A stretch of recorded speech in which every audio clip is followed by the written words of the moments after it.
नमस्ते। म अधिवक्ता सरोज घिमिरे।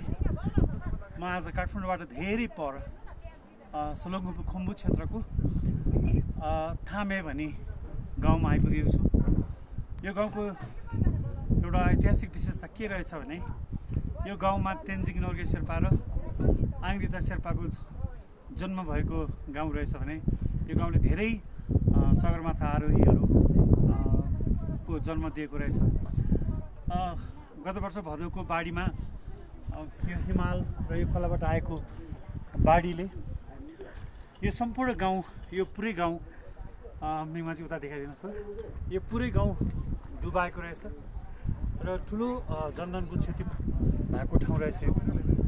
दिउँसो बाढी आएको हुनाले खासै त मानव क्षति नभए पनि जनधनको ठुलो क्षति भयो। पुरै डुबाएको रहेछ यो ठाउँमा। आज यस्तो ऐतिहासिक ठाउँमा, यो आज यस्तो इम्पोर्टेन्ट ठाउँमा हामी विश्व दिवस अर्थ डेको उपलक्ष्यमा हामी एउटा महत्त्वपूर्ण कार्यक्रम गर्न काठमाडौँ देखाइरहेका छौँ।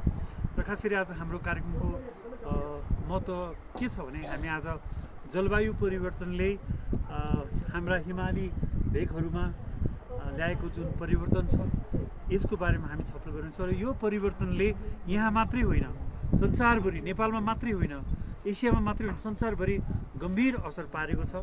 संविधानले ग्यारेन्टी गरेको वातावरण अधिक सम्बन्धी अधिकार माथि असर गरेको छ र हाम्रो राज्य, हाम्रो सरकार यसको प्रभावमा त्यति धेरै चिन्ता लिएको देखिँदैन।